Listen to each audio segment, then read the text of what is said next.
உன் வாழ்க்கையில நீ இழந்து போனதை கர்த்தர் உனக்கு தருவார். அல்லேலூயா. உன் வாழ்க்கையில நீ அடிமைப்பட்டு இருக்கிறவைகளிலிருந்து கர்த்தர் உன்னை விடுதலையாக்குவார். அல்லேலூயா.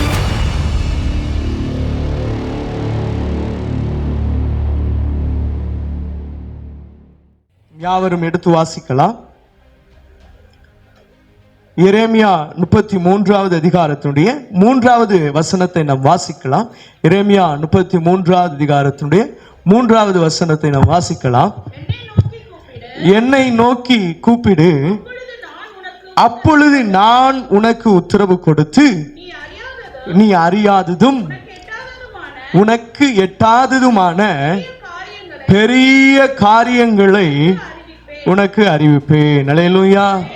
வாசித்த அந்த வசனத்திற்கு நேராக நம்முடைய இருதயங்களை திருப்புவோமானால் நம்முடைய ஜெபங்களிலே அதிக நேரம் அதிக நாட்கள் உபயோகப்படுத்துகிற ஒரு வார்த்தை தான் எரேமியா 33:3. அல்லேலூயா.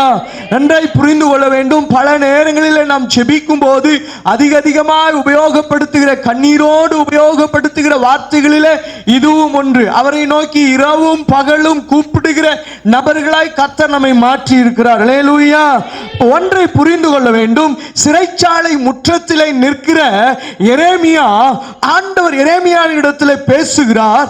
என்ன பேசுகிறார் என்றால், இஸ்ரவேல் ஜனம் என்னை நோக்கி கூப்பிடும் பொழுது நான் அவர்களுக்கு மறு உத்தரவு கொடுக்கிற தேவனாய் இருக்கிறேன். அல்லேலூயா. புரிந்து கொள்ள வேண்டும். தேவன் மறு உத்தரவு கொடுப்பாரானால், ஒரு தேவ பிள்ளை தேவனை நோக்கி கூப்பிடும் பொழுது அவர் மறு உத்தரவு கொடுப்பாரானால், அந்த உத்தரவு நம்முடைய வாழ்க்கையில அநேக ஆசீர்வாதங்களை கொண்டு வரும். புரிந்து கொள்ள வேண்டும். தேவ பிள்ளை எப்பொழுது உண்மையாய் கர்த்தரை நோக்கி கூப்பிடுகிறதோ, எப்பொழுது உண்மையாய் கர்த்தரை நோக்கி கூப்பிடுகிறதோ, அப்பொழுது அவர்களுக்கு ஆசீர்வாதம் உண்டாகும், அவர்களுக்கு விடுதலை உண்டாகும், அவர்களுக்கு சுகம் உண்டாகும், அவர்களுக்கு சகலவற்றிலும் இருந்து ஒரு சமாதானத்தை கர்த்தர் கட்டளையிடுவார். புரிந்து கொள்ள வேண்டும். எரேமியா முற்றத்தின் சிறைச்சாலையில் அடைபட்டு இருக்கும் போது எரேமியாவை கொண்டு தீர்க்க தரிசனம் உரைக்கிறார். என்னை ஆச்சரியப்பட வைத்த ஒரு பகுதி என்ன அப்படின்னா, அவன் சிறையில இருக்கிறான். சிறையில இருக்கிற அந்த மனிதன் இஸ்ரவேல் ஜனத்துக்கு தீர்க்க தரிசனமாய் சொல்லுகிறான், கர்த்தரை நோக்கி நீங்கள் கூப்பிடுவீர்கள் என்றால் ஆண்டவர் உங்களை விடுதலையாக்கி பெரிய காரியங்களை செய்வார். ஹல்லேலூயா. பல நேரம் ஊழியக்காரனுடைய அனுபவம் இதுதான். அவன் சிறைச்சாலையில இருந்தாலும் அநேகரை விடுதலையாக்குகிற அபிஷேகம் அவன் மேல உண்டு. பவுல் அநேக இடங்களிலே சிறைச்சாலையிலே இருந்தாலும் அநேகரை விடுதலையாக்குகிற சத்தியம் சிறைச்சாலையில் இருந்து தான் வெளிப்பட்டது. அல்லேலூயா. ஆமா, புரிஞ்சுக்கணும். ஊழியக்காரனுடைய பாடு இதுதான். பல நேரம் ஏதோ ஒரு போராட்டத்திற்குள்ளே அகப்பட்டாலும் போராட்டத்தில் இருக்கிற ஜனங்களை விடுதலையாக்க வேண்டும் என்பதுதான் தேவனுடைய திட்டம். அதனால என்ன பண்றாருன்னா, சில நேரம் சிறைச்சாலைக்குள்ளே ஊழியக்காரனை கர்த்தரே வைக்கிறாரு. அதனுடைய விளைவு அநேகருடைய விடுதலை. அல்லேலூயா. அதனுடைய விளைவு அநேகருடைய விடுதலை. ஆமா, புரிஞ்சுக்கணும். பவுலும் சீலாவும் சிறைச்சாலையின் நடுவில் இருந்து ஜெபித்த பொழுது, அங்கே அவர்கள் சிறைச்சாலையின் அனுபவத்தில் இருந்த போது ஒரு குடும்பமே ரட்சிப்புக்குள்ள வந்துச்சு. அல்லேலூயா. பவுலும் சீலாவினுடைய சிறைச்சாலை அனுபவம் ஒரு குடும்பத்தின் ரட்சிப்பாய் மாறினது. சில நேரம் நம்முடைய வாழ்க்கையில சிறைச்சாலையின் அனுபவத்தை கர்த்தர் கொடுக்கலாம், அடிமைத்தனத்தின் அனுபவத்தை கர்த்தர் கொடுக்கலாம். ஆனா ஒன்ன புரிஞ்சுக்கணும், அதை உங்களை வருத்தப்படுத்துகிறதற்காக அல்ல. உங்கள் மூலம் ஏதோ ஒரு குடும்பத்தினுடைய ரட்சிப்பு, உங்கள் மூலம் ஏதோ ஒரு நபருடைய ரட்சிப்பு, உங்கள் மூலம் ஏதோ ஒரு நபருக்குரிய விடுதலை உண்டாகிறது. புரிந்து கொள்ள வேண்டும். பல நேரம் ஆண்டவர் நம்ம எப்படி பார்க்கிறோம் அப்படின்னா, அவர் கிவராவே பார்க்கிறோம். எஸ், அவர் கிவர் தான், அவர் கொடுக்கிறவர் தான், அதுல மாற்றமே இல்லை. ஆனா அவர் வாழ்ந்து காட்டுட்டும் போயிருக்கிறாரு, நம்மை கற்றுக் கொடுக்க நமக்கு கற்றுக் கொடுத்துட்டும் போயிருக்கிறாரு. அதன்படி நாம் செபிக்கும் பொழுது, அதன்படி நாம் வாழும் பொழுது நம்முடைய வாழ்க்கையில ஒரு மிகுந்த ஆசீர்வாதம் உண்டாயிருக்கும். அல்ல சத்தமா சொல்லுங்களேன். புரிஞ்சுக்கணும். வசனத்தை தியானிக்கும் போது ரெண்டு காரியத்தை நான் அதில் ஆண்டவர் கவனிக்கும்படி என்னுடைய இருதயத்தை ஏவினார். ஒன்று, ஆண்டவர் சொல்றாரு, நீ என்ன நோக்கி கூப்பிட்ட அப்படின்னா நான் ரெண்டு காரியத்தை செய்றேன். ஒன்று, நீ அறியாததும் உனக்கு எட்டாததுமான பெரிய காரியங்களை செய்வேன். அல்லேலூயா. அதை பிரிங்களேன். நீ அறியாததுமான பெரிய காரியங்கள், உனக்கு எட்டாததுமான பெரிய காரியங்கள். அல்லேலூயா. அப்ப இந்த ரெண்டு காரியங்களை ஆண்டவர் சொல்றார். என்ன அந்த 2 காரியங்கள்?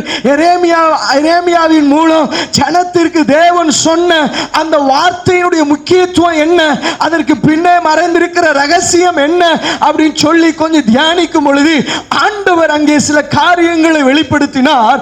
ஒன்று, நீ தேவனை நோக்கி கூப்பிடும் பொழுது அங்கே 5 விதமான காரியங்கள் நடக்கிறது. ஆண்டவரை நோக்கி கூப்பிடும் பொழுது 5 விதமான காரியங்கள் என்னுடைய வாழ்க்கையில நடக்கிறது. அந்த எரேமியாவின் புத்தகம் 33வது அதிகாரம் முழுவதையும் படித்தால் அதை நம்மால் புரிந்து கொள்ள முடியும். நன்றாய் புரிந்து கொள்ள வேண்டும். என்ன இந்த 5 விதமான காரியங்கள்? கர்த்தரை நோக்கி நான் கூப்பிடும் பொழுது 5 விதமான காரியங்களுடைய வாழ்க்கையில நடக்கிறது. முதலாவது காரியம், பாழான என் வாழ்க்கை மாறும். அல்லேலூயா சொல்லுங்களேன். பாழான என் வாழ்க்கை மாறும். முதல் காரியம், பாழான என் வாழ்க்கை மாறும். இரண்டாவது, இழந்து போன ஆசீர்வாதத்தை பெற்றுக்கொள்வேன். அல்லேலூயா. இழந்து போன ஆசீர்வாதத்தை நான் பெற்றுக்கொள்வேன். இரண்டாவது காரியம். மூணாவது காரியம், சிறையிருப்பை தேவன் திருப்புவார். அல்லேலூயா. மூணாவது காரியம் என்ன? சிறையிருப்பை தேவன் திருப்புவார். நாலாவது, நம் மேல் சொன்ன நல் வார்த்தைகளை நிறைவேற்றுவார். நாலாவது காரியம் என்ன தெரியுமா? நல் வார்த்தைகளை நிறைவேற்றுவார். ஐந்தாவது, ஒரு ஆசீர்வாத பெருக்கம் உண்டாயிருக்கும். அல்லேலூயா. சரி, வாசிக்கலாம். அந்த 33வது அதிகாரத்தினுடைய 10வது வசனத்தையும் 11வது வசனத்தையும் வாசிக்கலாமா? மனுஷன் இல்லாமலும் மிருகம் இல்லாமலும் அவாந்தர வெளியாய் கிடக்கிறது என்று நீங்கள் சொல்லுகிற இவ்விடத்திலும் யூதாவின் பட்டணங்களிலும் மனுஷனாவது மிருகமாவது இல்லாத பாழான எருசலேமின் வீதிகளிலும் களிப்பின் சத்தமும். என்னவா? களிப்பின் சத்தமும். என்ன? மனுஷன் இல்ல, பாழாய் போன நகரம், இனி அவ்வளவுதான் என்று சொல்லி முடிந்து போன ஒரு நகரம், மதிலடைந்த ஒரு பட்டணம், இனி அவ்வளவுதான், எருசலேம் என்கிற ஒரு நகரமே இல்லை, எருசலேம் என்கிற ஒரு பட்டணமே இல்லை என்கிற ஒரு சூழ்நிலை வந்தபோது ஆண்டவர் சொல்லுறார், என் ஜனங்கள் என்னை நோக்கி கூப்பிடும் பட்சத்தில் மனுஷனுடைய கண்களுக்கு முன்பாக இது நடக்காது. ஆனால் நான் சொல்லுகிறேன், மனுஷனும் மிருகமும் இல்லாத அந்த பட்டணம் திரும்ப கட்டப்பட்டு அதிலே களிப்பின் சத்தம் கேட்கப்படும். அல்லேலூயா. மகிழ்ச்சியின் சத்தம் கேட்கப்படும். அல்லேலூயா. பல காரியங்கள் இழப்புள்ளதா இருக்கலாம், ஆனால் இன்றைக்கு ஆண்டவர் சொல்லுகிறார், உன் வாழ்க்கையில் இவைகள் எல்லாம் நடக்காது என்று. அநேக மனிதர்கள் அங்கே உன்னை குறித்து தீர்ப்பிட்டு இருக்கலாம், ஆனால் கர்த்தர் சொல்லுகிறார், இடிந்து போன பட்டணம் இனி கட்டப்படாது என்று சொன்ன அவர்கள் மத்தியிலே கர்த்தரை நோக்கி நீ கூப்பிடுவாயானால் இடிந்து போன உன் வாழ்க்கையை, இடிந்து போன உன்னுடைய குடும்பத்தை கர்த்தர் திரும்ப கட்டுவார். இது உன் கண்களுக்கு ஆச்சரியமாய் மாறும். புரிந்து கொள்ள வேண்டும். இனி இந்த குடும்பம் எழும்பாது, இனி இந்த குடும்பம் எழும்பாது, இந்த நபர் எழும்ப மாட்டாங்க, இனி உங்க வாழ்க்கை அவ்வளவுதான், இவ்வளவு லாஸ் ஆயிருச்சு, இவ்வளவு நஷ்டமாயிருச்சு, இவ்வளவு இழப்புகள் வந்துருச்சு, இனி இவ்வளவுதான் அப்படின்னு சொல்லுகிறவர்கள் மத்தியில உன் குடும்பத்தை கர்த்தர் உயர்த்துவார். எப்பொழுது என்றால் நீ கர்த்தரை நோக்கி கூப்பிடும்போது, கர்த்தரை நோக்கி கூப்பிடும்போது நீ அறியாததும் நீ உனக்கு எட்டாததுமான பெரிய காரியங்களை கர்த்தர் செய்வார். ஆண்டவர் சொல்லுகிற வார்த்தை ஒவ்வொன்றும் உண்மை உள்ளது. அல்லேலூயா. ஒவ்வொன்றும் உண்மை உள்ளது. அங்க வசனம் அதை தான் சொல்லி ஆச்சரியமா எனக்கு திரும்ப திரும்ப ரிப்பீட்டடா படிச்சுட்டு இருந்தேன். சிறைச்சாலைக்குள்ள இருக்கிற ஒரு மனுஷன் அப்படிதானே இருக்கு. 33வது அதிகாரத்துடைய 1வது வசனத்தை வாசிக்கலாமா? வாசிக்கலாம். எரேமியா இன்னும் காவற்சாலையின் முற்றத்திலே அடைக்கப்பட்டு இருக்கையில் கர்த்தருடைய வார்த்தை 2ஆம் தரம் அவனுக்கு உண்டாகி அவர் இதை செய்கிற கர்த்தருமாய் இதை உருவேற்படுத்துகிற கர்த்தருமாய் இருக்கிற யெகோவா என்னும் நாமமுள்ளவர் சொல்லுகிறது என்னவென்றால், அல்லேலூயா, ஆண்டவர் பிராமிஸ் பண்றாரு, எப்பா அதை நான் செய்றேன். அல்லேலூயா. அதை உருவேற்படுத்துகிறது, அதை கட்டுகிறது, அதை திரும்ப அதன் ஸ்தானத்தில் நிலைநிறுத்துகிறவராகிய நான் சொல்லுகிறேன், யெகோவா என்கிற நாமம் உள்ள தேவன் சொல்லுகிறார் என்று சொல்லி கட்டப்பட்டிருக்கிறவன் தீர்க்க தரிசனம் சொல்றார். அல்லேலூயா, அல்லேலூயா. கட்டப்பட்டிருக்கிறவன் தீர்க்க தரிசனம் வெளிப்படுது. வெளிப்பட்ட வார்த்தை ஜீவன் உள்ள வார்த்தை. அல்லேலூயா. கட்டப்பட்டிருக்கிற மனிதனிடத்திலிருந்து வெளிப்படுகிற வார்த்தை அநேகரை கட்டவிழ்க்கிற வார்த்தை. இந்த காலை வேளையில இந்த வார்த்தையை கேட்கிற யாராயினும் சரி, உங்களுடைய வாழ்க்கையில கட்டப்பட்டிருக்கிற அனுபவங்கள், சிறையிருப்பின் அனுபவங்கள், அடிமைப்பட்டிருக்கிற அனுபவங்களை எல்லாம் கர்த்தர் இந்த நாட்களில் விடுதலையாய் மாற்றுகிறார். அல்லேலூயா. அல்ல சத்தமா அல்லேலூயா சொல்லலாமா? புரிந்து கொள்ள வேண்டும்.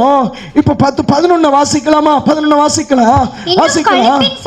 ஆமென். களிப்பின் சத்தமும் மகிழ்ச்சியின் சத்தமும் மணவாளனின் சத்தமும் மணவாட்டின் சத்தமும். நல்லா புரிஞ்சுக்கீங்க.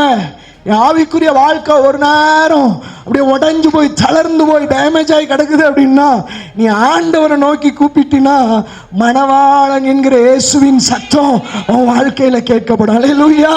மணவாளன் என்கிற இயேசுவின் சத்தம் வாழ்க்கையில கேட்கப்படலை அப்படின்னா, மணவாளனுடைய சத்தத்தை கேட்கப்படாத எந்த மணவாட்டியும் சபையை எடுத்துக்கொள்ளப்பட மாட்டாது, தேவனுடைய ராஜ்யத்திற்குள்ளே பிரவேசிக்காது. மணவாளனுடைய சத்தத்தை கேட்கிற மணவாட்டியே கர்த்தருடைய ராஜ்யத்திற்குள்ளே எடுத்துக்கொள்ளப்படும். அதனாலதான் ஆண்டவர் சொல்றார், என்னை நோக்கி கூப்பிடு, நான் என்ன செய்வேன் தெரியுமா? மனுஷனாயினும் மிருகங்களாயினும் நடக்காத பட்டணம் என்று தீர்ப்பிடப்பட்ட பட்டணத்தை திரும்ப தேவனுடைய களிப்புள்ள பட்டணமாய் மாற்றுவேன். ஹல்லேலூயா. களிப்புள்ள பட்டணமாய் மாற்றுவேன். ஹல்லேலூயா. எல்லாம் புரியுங்க. அததான் சொல்ல மணவாளனுடைய சத்தமும் வாசிக்கலாம். மணவாட்டின் சத்தமும் மணவாட்டியின் சத்தமும் சேனைகளின் கர்த்தரை துதியுங்கள். என்ன நடக்குதா? இடிக்கப்பட்ட பட்டணம், மதிலிடைந்த பட்டணம், பாழாய் போன பட்டணம். அதனாலதான் சொன்னேன், நாம கர்த்தரை நோக்கி கூப்பிட்டா முதல்ல என்ன செய்வார் தெரியுமா? பாழாய் போன நம்முடைய வாழ்க்கையை மாற்றுவார். என்ன பாழாய் போன வாழ்க்கையை மாற்றுகிறார்? பாழாய் போன அனுபவத்துல என்னென்ன இருக்கு பாருங்களேன். அங்க சந்தோஷம் இருக்காது, அங்க சமாதானம் இருக்காது, அங்க மணவாளனுடைய இயேசு கிறிஸ்துனுடைய சத்தம் கேட்கப்படாது, சபையினுடைய சத்தம் கேட்கப்படாது. அடுத்து என்ன பாருங்க, அங்க என்ன? கர்த்தர் நல்லவர், அவர் கிருபை என்றும் உள்ளது என்கிற அந்த ஆராதனை சத்தம் கேட்கப்படாது. இப்படிப்பட்ட பாழாய் கிடக்கிற வாழ்க்கையில ஜெபம் இல்லாம இருக்கலாம், வேத வாசிப்பு இல்லாம இருக்கலாம், தேவனுடைய வார்த்தைக்கு செவி சாய்க்கிற அனுபவம் இல்லாமல் இருக்கலாம், சந்தோஷம் இல்லாமல் தேவன் கொடுத்த சமாதானத்தை இழந்து நிற்கலாம். இன்று இந்த காலை வேளையில கர்த்தர் சொல்றது என்ன தெரியுமா? நீ உண்மையா கர்த்தரை நோக்கி கூப்பிடும் பட்சத்தில் பாழாய் போன உன் வாழ்க்கையை கர்த்தர் பயிர் நிலமாய் மாற்றுவார். பாழாய் போன உன் வாழ்க்கை தேவன் ஆசீர்வாதம் உள்ள ஒரு வாழ்க்கையாய் மாற்றுவார். பாழாய் போன உன் வாழ்க்கையில இழந்து போன ஆசீர்வாதங்களை எல்லாம் தேவன் தருவார். ஆமென். அல்லேலூயா. ஆமென். அல்லேலூயா. சந்தோஷம். அல்லேலூயா. ஆமா, இன்னைக்கு இந்த இடத்துல இருந்து சிலர் ஆண்டவர் ஆமென் அப்படிப்பட்ட ஆசீர்வாதங்களினால் நிரப்பி தான் நடத்துவார். அல்லேலூயா. நீ திரும்பி போகும்போது வெறுமையா போகிற நபராய் அல்ல, நீ திரும்பி போகும்போது தேவனுடைய கரத்தில் இருந்த ஆசீர்வாதத்தை பெற்று செல்லுகிற நபராய் மாறுவாய். ஹல்லேலூயா. புரிஞ்சுக்கணும். தொடர்ந்து வாசிக்கும் போது அவர் கர்த்தர் நல்லவர், அவர் கிருபை என்றும் உள்ளது என்று சொல்லுகிறவர்களின் சத்தமும் கர்த்தருடைய ஆலயத்துக்கு. பாழா போன பட்டணத்துல என்னென்ன இருக்காது? பாழா போன வாழ்க்கையில் என்னென்ன இருக்காதுன்னா, கர்த்தரை துதிக்கிற துதி இருக்காது, சந்தோஷம் இருக்காது, கர்த்தருக்கு ஸ்தோத்திர பலி இடுகிற அனுபவம் இருக்காது. அல்லேலூயா. அதான் சொல்றாரு, கர்த்தருடைய ஆலயத்திற்கு ஸ்தோத்திர பலிகளை கொண்டு வருகிறவர்களின் சத்தமும் கேட்கப்படும். அப்ப அப்படின்னா என்ன அர்த்தம்? இதுக்கு முன்னாடி இதெல்லாம் இல்ல, இதுக்கு முன்னாடி இதெல்லாம் இல்ல, இதெல்லாம் இல்லைனாலே என் வாழ்க்கை பாழாய் கிடக்கிறது. முதல் ஆசீர்வாதம், நான் கர்த்தரை நோக்கி கூப்பிட்டேன்னா பாழா போன என் வாழ்க்கை திரும்ப என்ன பண்ணப்படும்? கட்டமைக்கப்படும். அல்லேலூயா. சொல்லலாம் பாருங்களேன், சில நேரம் அவ்வளோதான், இதுல இருந்து மீடேறி வர முடியாது. வார்த்தையை பல நேரம் நான் கேட்டிருக்கிறேன்.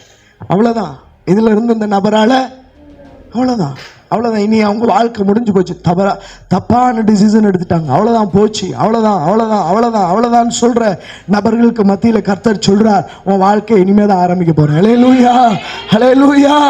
உன் வாழ்க்கை யார், அவங்க தானே முடிஞ்சிச்சுன்னு சொன்னாங்க, இல்லை கர்த்தர் சொல்றாரு இனிமே தான் ஆரம்பிக்க போறேன். ஹல்லேலூயா.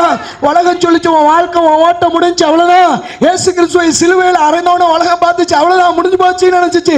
இல்லை, அங்கதான் ஓட்டமே ஆரம்பிச்சிச்சு. ஹல்லேலூயா, ஆமென், ஹல்லேலூயா. எங்க ஓட்டம் முடியுதுன்னு உலகம் சொல்லுதோ, குடும்பம் சொல்லுதோ, நபர்கள் சொல்லுகிறார்களோ, அங்க கர்த்தர் சொல்றாரு உன் ஓட்டத்தை இனிமேல் கர்த்தர் ஆரம்பிக்கிறார். ஹல்லேலூயா. ஆமா, புரிஞ்சுக்கணும். பாழா போன வாழ்க்கை கர்த்தர் திரும்ப கட்டமைக்கிறார். ரெண்டாவது, இழந்து போன ஆசீர்வாதம். என்ன இழந்து போன ஆசீர்வாதம்? தேவ சமூகத்தில் எப்பவுமே ஒரு மகிழ்ச்சி உண்டு. நல்லா புரிஞ்சுக்கணும். தேவ பிள்ளை மகிழ்ச்சியா இருக்க கத்துக்கணும். எல்லா சூழ்நிலையிலும் ஒரு தேவ பிள்ளை மகிழ்ச்சியா இருக்க கத்துக்கணும். அல்லேலூயா. ஆமா, அதனாலதான் என்ன இருந்தாலும் இல்லைனாலும் நான் கர்த்தருக்குள்ள மகிழ்ச்சியா இருப்பேன். அல்லேலூயா. அதனாலதான் நான் ஆமோஸ் சொல்றார் இல்லையா, என்ன மந்தையில் ஆடு இருந்தாலும் சரி, மாடு இருந்தால் ஏது இல்லைனாலும் சரி, திராட்சை கொலை இல்லைனாலும் சரி, என்ன இருந்தாலும் இல்லைனாலும் நான் கர்த்தருக்குள்ளே மகிழ்ச்சியா இருப்பேன், என் தேவனுக்குள் களி கூறுவேன் என்றார். அல்லேலூயா. அதனாலதான் பரிசுத்தவங்க பட்டினியா இருந்தாலும் சந்தோஷமா இருந்தாங்க. அல்லேலூயா.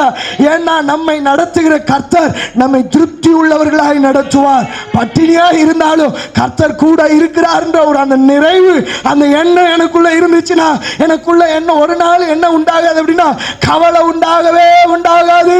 காரணம், காக்கும் தெய்வம் என்னோடு கூட இருக்கிற, குறைவுகள் வந்தாலும், ஆமே, நஷ்டங்கள் வந்தாலும் என்னோடு கூட கர்த்தர் இருக்கிறதுனால எனக்கு ஒரு கவலையும் இல்லை. அல்லேலூயா. பல நேரம் என்னுடைய குடும்ப வாழ்க்கையில ஆண்டவரை ஏற்றுக்கொண்ட பிற்பாடு என்னுடைய வாழ்க்கை என்பது மிகவும் கஷ்டமுள்ள ஒரு வாழ்க்கை தான். ₹1 பணம் சம்பாதிக்கிறதே பெரிய விஷயம், 10 ரூபா பார்க்கிறதே பெரிய விஷயம்.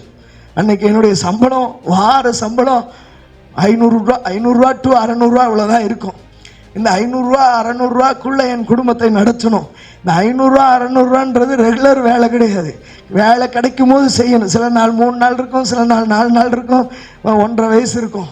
அப்படிப்பட்ட காலங்களில் எனக்கு ஆண்டவர் கற்றுக் கொடுத்தது ஒன்று தான். என்ன தெரியுமா? வேலை இருந்தாலும் இல்லைனாலும் சந்தோஷமா இருப்போம். அல்லேலூயா. ஏன் அப்படின்னா அவர் தான் தர்றாரு, அவர் தான் நம்மளை நடத்தணும். அல்லேலூயா. இனி இங்கே இருக்கிறதே நான் அவரை நம்பி தானே இருக்கிறேன், அதனால அவர் தான் நடத்தணும். வேலை இருந்தாலும் இல்லைனாலும் என்னுடைய தேவையை கர்த்தர் போஷித்தார். அல்லேலூயா. ரொம்ப ஆச்சரியமா இருக்கும். ஒவ்வொரு இன்னைக்கும் நினைப்பேன், உட்காந்து சில நேரங்களில் யோசிப்பேன், அன்னைக்கு இதெல்லாம் என்னால் எப்படி செய்ய முடிஞ்சது, இதெல்லாம் எப்படி என்னால் வாழ முடிஞ்சது அப்படின்னு சொல்லி ரொம்ப யோசிப்பேன். காரணம், ஆண்டவர் நடத்தி வருகிற பாதைகள் இல்லாதவைகளிலும் இருக்கிறவைகளாகவே நடத்தி வருகிறார். அல்லேலூயா. உனக்கும் எனக்கு இல்லாம சில நேரம் இருக்கலாம், ஆனா தேவனுடைய பார்வைக்கு, பரலோகத்தினுடைய பார்வைக்கு அங்கே சகலமும் சம்பூரணமாக இருக்கும். காரணம், சம்பூரணமான கர்த்தர் நம்மோடு கூட இருக்கிறார். அல்லேலூயா. அதனாலதான் ஆமோஸ் சொல்றான், என்ன இருந்தாலும் இல்லைனாலும் நான் கர்த்தருக்குள்ள மகிழ்ச்சியா இருப்பேன். ஆமா, ஒரு நாள் துக்க முகத்தோட இருக்காதீங்க. தேவ பிள்ளைகள் துக்க முகத்தோட இருந்துட்டீங்க அப்படின்னா அது பிசாசு ஜெயிச்சிட்டான்னு அர்த்தம். நீங்க சந்தோஷமா, துக்கமான காரியமா இருந்தாலும் சரி, வேதனையான காரியமான சரியா இருந்தாலும் சரி, பெரிய இழப்புகளை சந்தித்திருந்தாலும் சரி, பெரிய போராட்டங்கள் நடுவே ஓடிக்கொண்டிருந்தாலும் சரி, உங்கள் முகங்கள் சிரித்ததாகவே இருக்கட்டும். சந்தோஷமாய், கர்த்தருக்குள் சந்தோஷமாய் நீங்கள் இருப்பீர்கள். ஆனால் இப்பொழுது சொல்லுகிறேன், கர்த்தர் உங்களோடு என்றென்றைக்கும் இருப்பார். அவர் இருக்கிற இடத்திலே சந்தோஷம் உண்டு. அல்லேலூயா. தேவ ஜனம் கர்த்தருக்குள்ள மகிழ்ச்சியா இருக்கிறது தான் பலனே. அதை விட்டுட்டு வேற எங்க போய் மகிழ்ச்சியா இருந்தாலும் பாருங்களேன், ஏதோ ஒரு மன கஷ்டம் உண்டாயிரும். அல்லேலூயா. ஏதோ ஒரு மன கஷ்டம் உண்டாயிரும். கர்த்தர் சமூகத்தில் எவ்வளவு சந்தோஷமா இருந்து பாருங்க, ஒரு மன கஷ்டமும் வராது. ஆனா உலகத்துல கொஞ்ச நேரம் போய் சந்தோஷமா இருங்க, மன கஷ்டம் தன்னால சுமந்து ரிட்டர்ன் வரும்போது சுமந்துட்டு வரணும். அல்லேலூயா. இல்லைங்க, உங்களை கஷ்டத்தை சுமக்கிறதுக்கு கர்த்தர் அழைக்கல. நீங்கள் எல்லாரும் கர்த்தருக்குள்ளே சந்தோஷமா இருக்கணும். சிறைச்சாலைக்குள்ள உட்காந்துட்டு ஒருத்தர் எழுதுறான், நான் மறுபடியும் சொல்கிறேன், கர்த்தருக்குள் சந்தோஷமா இருங்கள். மறுபடியும் சொல்றேன், அகைன் ஐ சே, கர்த்தருக்குள் சந்தோஷமா இருங்கள் என்று சொல்றான். ஏன்னா கிறிஸ்துவின் பிள்ளைகள், தேவனுடைய பிள்ளைகள் ஒவ்வொரு நாளும் கிறிஸ்துவுக்குள்ளே மகிழ்ச்சியா இருக்க வேண்டும். அதுதான் அவர்களுடைய பலனே. பாழான வாழ்க்கையில முதல்ல நம்ம எதை இழக்கிறோம்னா மகிழ்ச்சியை தான் இழக்கிறோம். குடும்பத்துக்குள்ள மகிழ்ச்சி இல்லையா, நீ இழந்திருக்க. உன் குடும்பத்திற்குள்ள மகிழ்ச்சியும் சந்தோஷமும் இல்லையா? நீ இழந்திருக்க.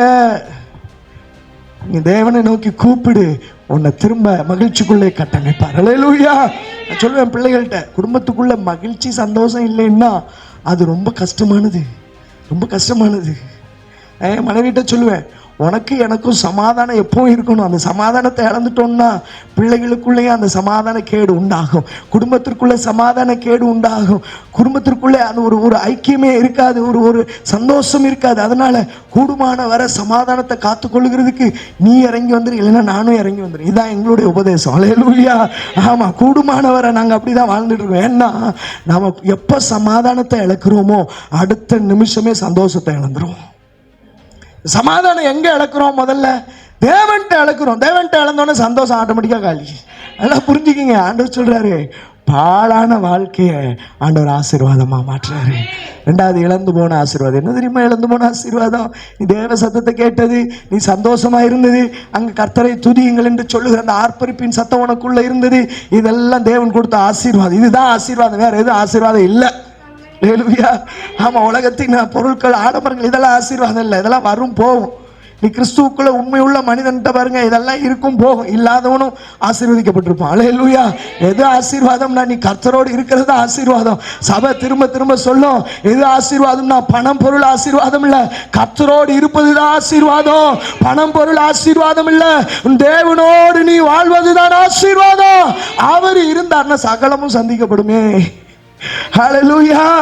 அவர் இருந்தார்னா சகலமோ சந்திக்கப்படும். நல்லா புரிஞ்சுங்க. மூணாவது ஆண்டவர் சொல்றது என்னன்னா, சிறையிருப்பை மாற்றுவார். வாசிக்கலாம், தொடர்ந்து வாசிக்கலாம். அவர்கள் முன்னிருந்தது போல் இருக்கும்படி தேசத்தின் சிறையிருப்பை திருப்பவே. ஒரே ஒரு விஷயம் தான், என்ன நோக்கி கூப்பிடுன்றாரு. கூப்பிடுறதுக்கு 5 காரியத்தை பதிலா கொடுக்கிறாரு. அதுல மூணாவது என்ன தெரியுமா? உன் சிறையிருப்பு மாறும். நீ எதுலாம் சிறையிருப்பு, உன் சிறையிருப்பு எதெல்லாம் இருக்கு பாரு. சில நேரம் டிவியில சிறையிருப்பு இருக்கும், நம்முடைய சிறையிருப்பு, அதுல அடிக்ட் ஆயிருப்போம், அது ஒரு அடிமைத்தனம், அது ஒரு சிறையிருப்பு. சில நேரம் மொபைலா இருக்கும், சில நேரம் ஏதோ ஒரு காரியமா இருக்கும், சில நபர்களா இருக்கலாம், சில நேரம் ஏதோ ஒரு பொருளா இருக்கலாம், சில நேரம் ஏதோ ஒன்றில் நம்ம அடிமைப்பட்டு இருக்கலாம் இல்லையா? சிலர்கிட்ட பேசாம நம்மளால தூக்கமே வராது இல்லையா? அப்படிப்பட்ட அடிமைத்தனமா இருக்கலாம் இல்லையா? இந்த சீரியலை பார்க்கலைன்னா எனக்கு தூக்கமே வராது. சீரியல் அடிமைகள் நிறைய இருப்பாங்க, சபைக்குள்ளே இருப்பாங்க. அல்லேலூயா.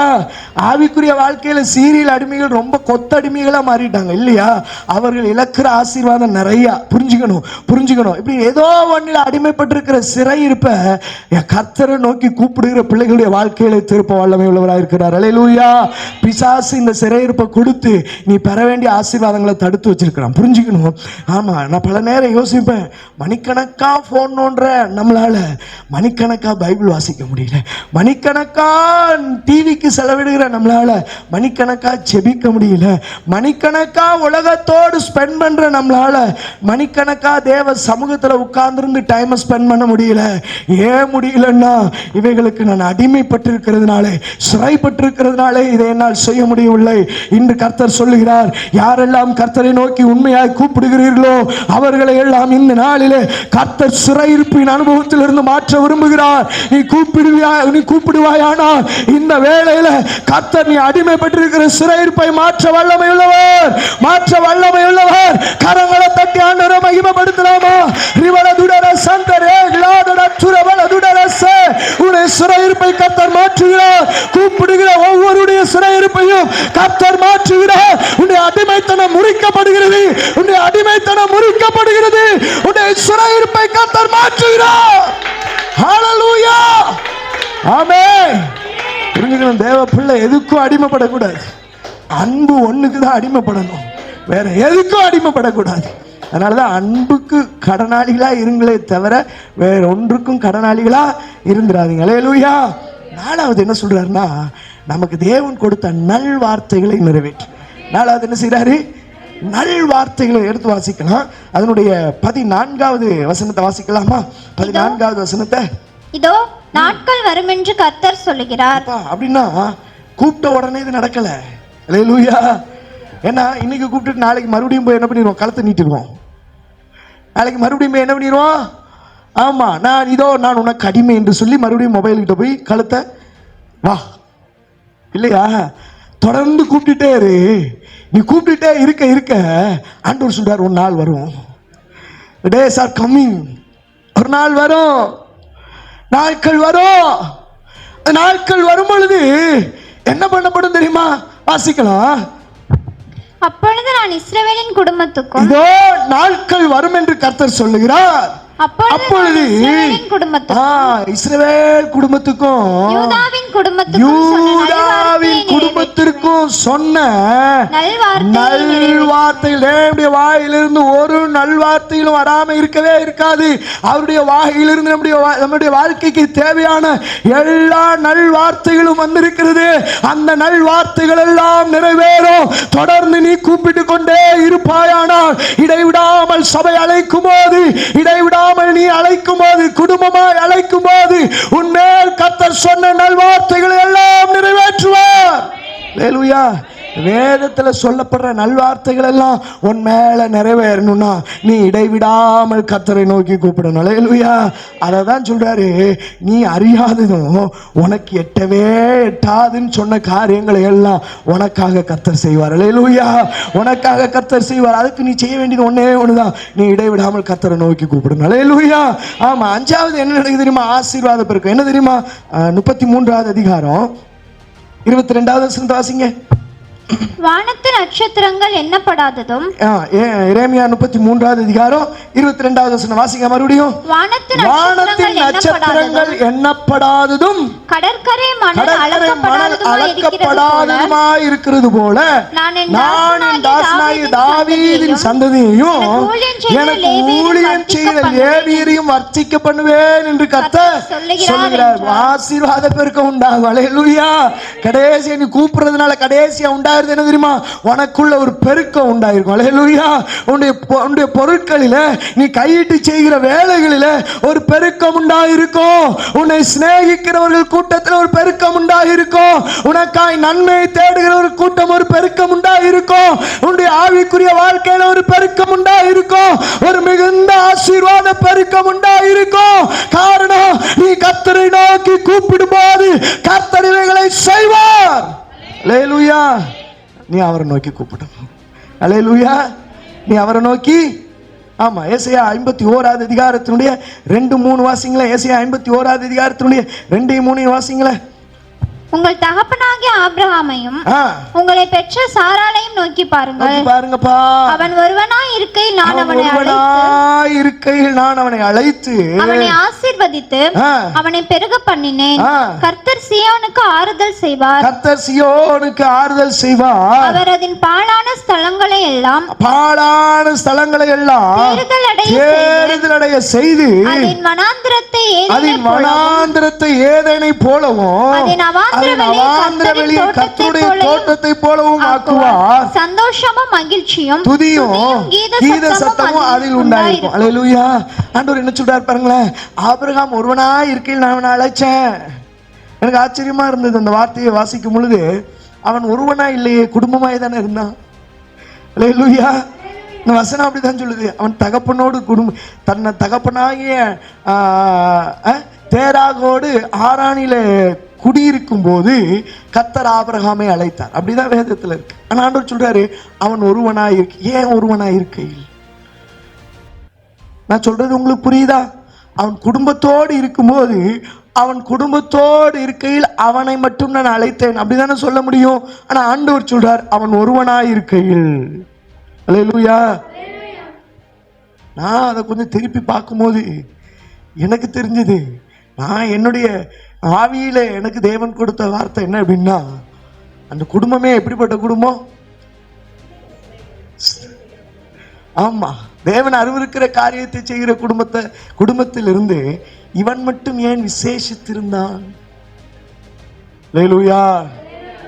ஆபிரகாமுக்கு அண்ணங்க 2 பேர் இருக்காங்க இல்லையா? அண்ணனோ தம்பியோ இருக்கிறாங்க இல்லையா? அவர்களை விட்டுட்டு ஏன் ஆபிரகாம் ஆண்டவர் செலக்ட் பண்ணாரு? புரியுதா? ஒருவேளை ஆபிரகாமுக்குள்ள ஒரு தேவ பக்தி உண்டா இருக்கலாம். அவன் அதை வெறுத்து விட்டு தேவனை நோக்கி அனுதினமும் கூப்பிடுகிற நபராய் அவன் இருந்திருக்கலாம்.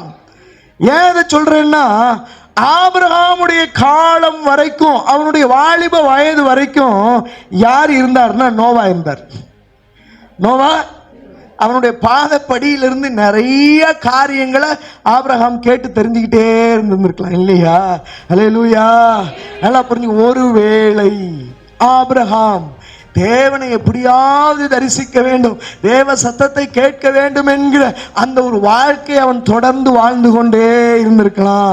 அதனாலதான் ஆண்டவர் சொன்னாரு, என் சமூகத்துல அவன் ஒருத்த மட்டும்தான் இருந்தான், அதனாலதான் அவன் ஒருவனா இருக்கையில் ஒருவேளை நீ உன் குடும்பத்துல தனிச்சு இருக்கலாம், தேவ சமூகத்துல ஒருவேளை உன் ஆவிக்குரிய வாழ்க்கையில உன் குடும்பம் உனக்கு உதவி செய்யாம தனித்து இருக்கலாம், ஒருவேளை உன் ஆவிக்குரிய வாழ்க்கையில இந்த உலகத்துல நீ தனித்து வாழுகிற ஒரு எண்ணம் உனக்குள்ள இருக்கணும். கர்த்தர் சொல்லுகிறார், நீ ஒருவனா இருந்தாலும் உன்னை அழைத்து ஆசீர்வதிக்கிறவர் கர்த்தர். அவர் சொல்லுகிறார், உன் சிறையிருப்பை மாற்றுவேன், உன்னுடைய பாழான எல்லா ஆமென் அனுபவங்களும் வாழ்க்கைகளும் மாறும். அல்லேலூயா. ஆமா, புரிஞ்சுக்கணும். சில குடும்பங்கள்ல ஆமா ஒரு நபர் மட்டும்தான் ஆண்டவரை தெரிஞ்சிருப்பாங்க. 2 பேருமே ரசிக்கப்பட்டிருக்கலாம், அல்லது 2 பேருமே ஆண்டவரை ஏற்றுக்கொண்டிருக்கலாம், அல்லது குடும்பமே ஏற்றுக்கொண்டிருக்கலாம். ஆனால் ஸ்பிரிச்சுவல் பர்சன் பார்த்தா ஒரு ஆள் தான் இருக்கும் உள்ள.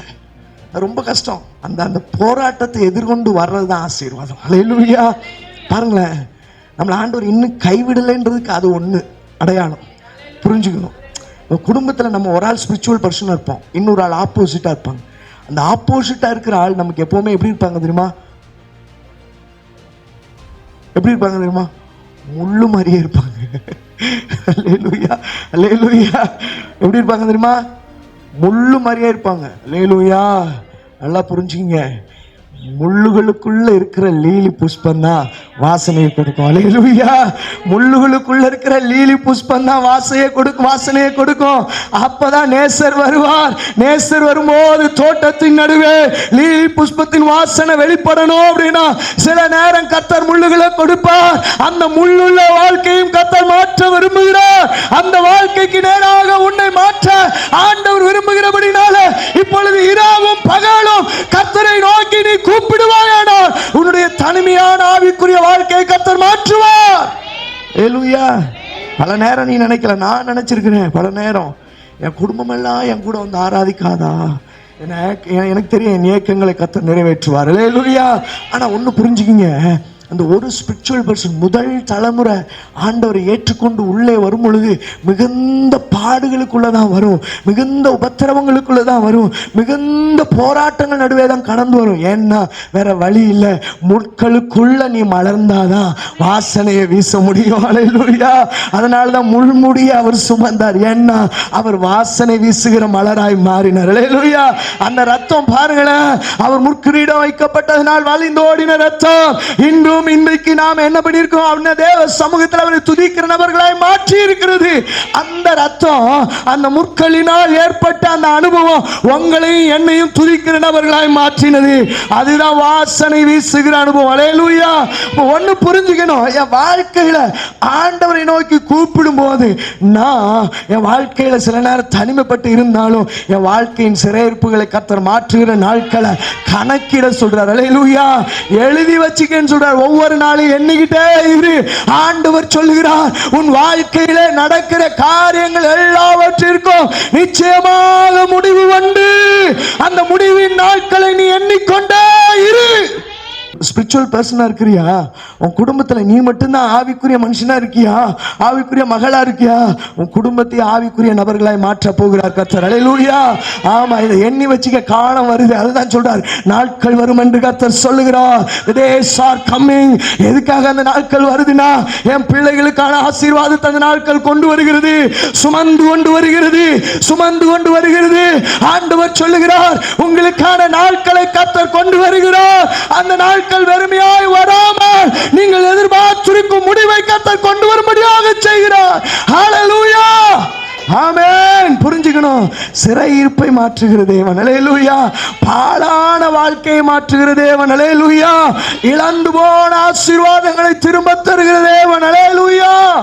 ஒன்னு புரிஞ்சுக்கணும், நான் எப்ப ஆண்டவரை நோக்கி கூப்பிடுகிறேனோ அதை தான் இங்க வாசிச்சேன். அவன் ஒருவனா இருக்கையில், அதான் சொன்னேன், குடும்பத்தில் நான் ஒருத்தி, என் குடும்பத்துல நான் ஒருத்தன், நான் மட்டும்தான் பல வருஷங்களா ஆராதிக்கிறேன், நான் மட்டும்தான் ஸ்பிரிச்சுவலா இருக்கிறேன், என்னோடு இருக்கிற நபர்கள் இல்லையே என்று சொல்லி பல நேரம் நம்ம அங்கலாய்த்திருக்கலாம், கண்ணீர் வடிச்சிருக்கலாம். கர்த்தர் சொல்றாரு, நீ ஒருவனா இருக்கையில், நீ ஒருவளா இருக்கையில் தான் கர்த்தர் உன்னை அழைச்சிருக்கிறாரு.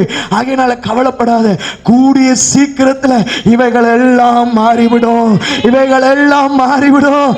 உன் வாழ்க்கை ஆனந்த களிப்புள்ள ஒரு வாழ்க்கையாய் மாறிவிடும். அல்லேலூயா. வாசிக்கலாமா இந்த வசனத்தை? மறுபடியும் வாசிக்கலாம். ஆபிரகாம் ஒருவனாய் இருக்கையில், அவன் ஒருவனாய் இருக்கையில் நான் அவனை அழைத்து அவனை ஆசீர்வதித்து அவனை பெருக பண்ணினேன். பாத்தீங்களா? ஆசீர்வதிச்சாரு, அவனை பெருக பண்ணார். ஆசீர்வாத பெருக்கும். அவன் எங்க அடிமைப்பட்டு இருந்தான்? குடும்பத்தில் அடிமைப்பட்டு இருந்தான். குடும்பம் எப்படிப்பட்ட குடும்பம்? பாவம் செய்கிற குடும்பம், விக்கிரக ஆராதனை குடும்பம் இல்லையா? அப்படிப்பட்ட குடும்பத்திலே அடைபட்டிருந்த நபரை ஆபிரகாம ஆண்டவர் பார்க்கிறாரு, விடுதலையாக்கி பாழான வாழ்க்கைய ஆண்டவர் என்ன பண்றாரு அப்படின்னா ஆசீர்வதிக்கிறார். அல்லேலூயா. ஒரு ஆசீர்வாத பெருக்க உண்டாகுது. அல்லேலூயா. அவன் ஒருத்தன் அல்ல, அவனோடு கர்த்தர் இருக்கிறார். அல்லேலூயா.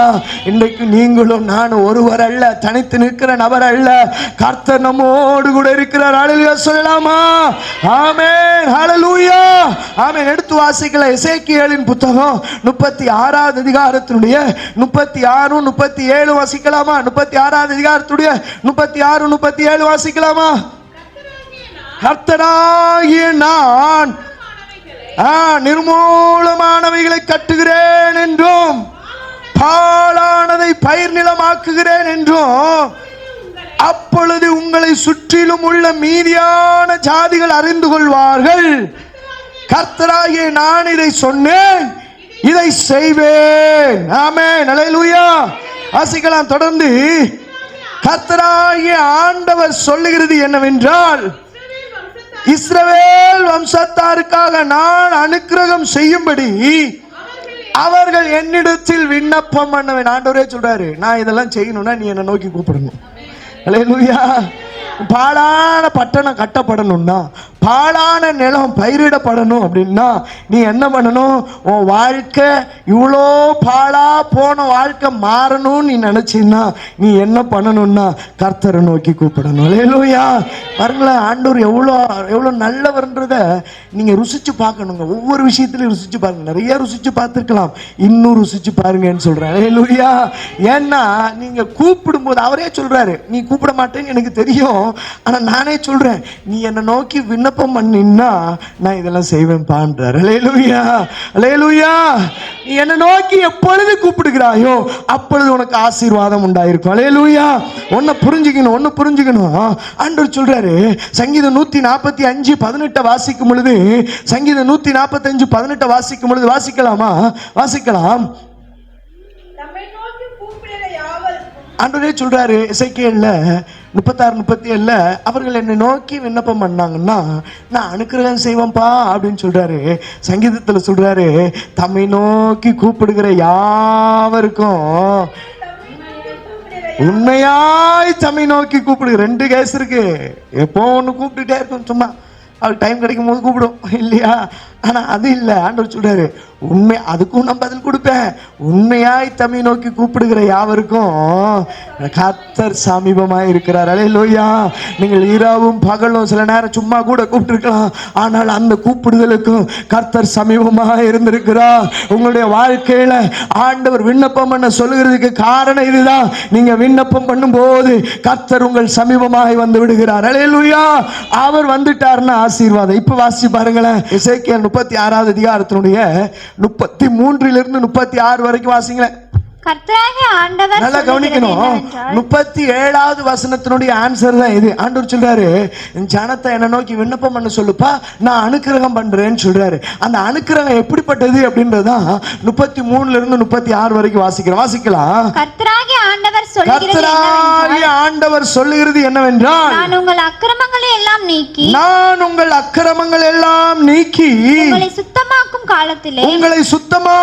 காலத்திலே பட்டணங்களில் குடியேற்றுவிப்பேன். 1 அவாந்திரமான ஸ்தலங்களும் கட்டப்படும். 2 பாழாக்கப்பட்ட தேசம் கடந்து போகிற யாருடைய பார்வைக்கும் பாழாய் கிடந்ததற்கு பதிலாக பயிரிடப்படும். 3 பாழாய் கிடந்த இத்தேசம் 4 ஏதேன் தோட்டத்தை போல் ஆயிற்றென்றும் அவாந்திரமும் பாழும் நிர்மூலமுமாய் இருந்த பட்டணங்கள் அரணிப்பானவைகள் குடியேற்றப்பட்டவைகளுமாய் இருக்கிறது என்று சொல்லுவார்கள்.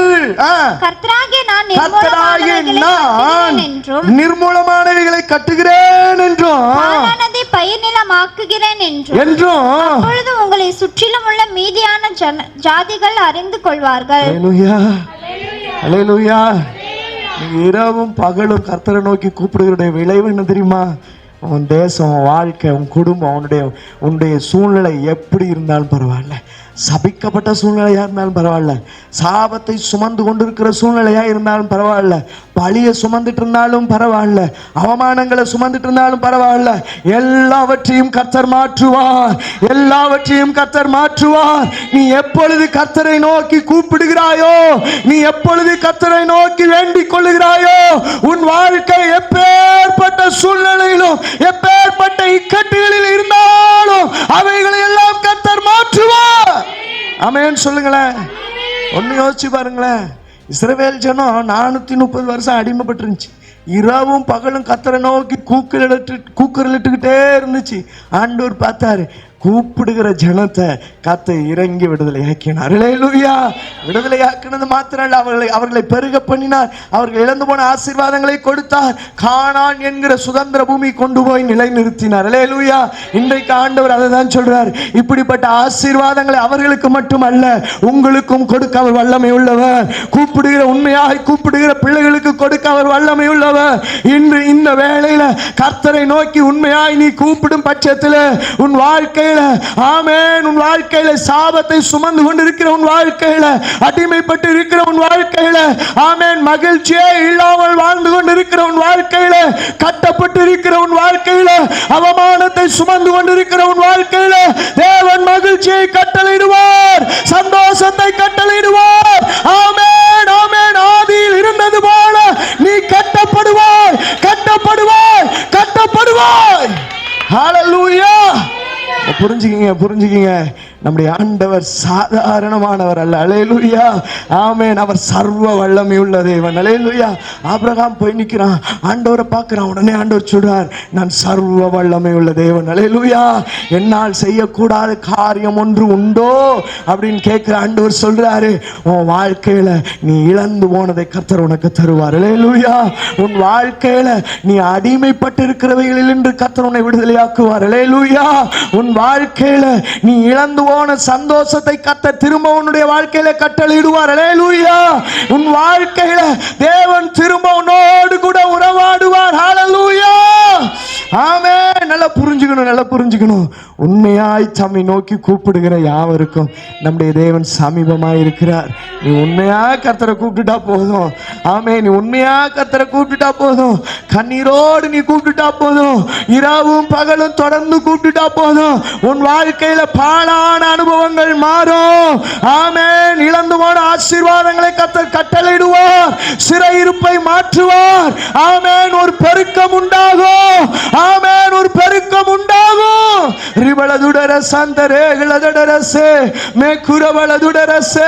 ஆண்டவர் சொல்லுகிறார், என்னை நோக்கி கூப்பிடுங்கள், என்னை நோக்கி கூப்பிடுங்கள், நான் உங்களுக்கு மறு உத்தரவு அருள்வேன் என்று சொல்லுகிறார். நீ அறியாதது, உன் கைக்கு எட்டாததுமான பெரிய காரியங்களை செய்வேன் என்று கர்த்தர் சொல்லுகிறார்.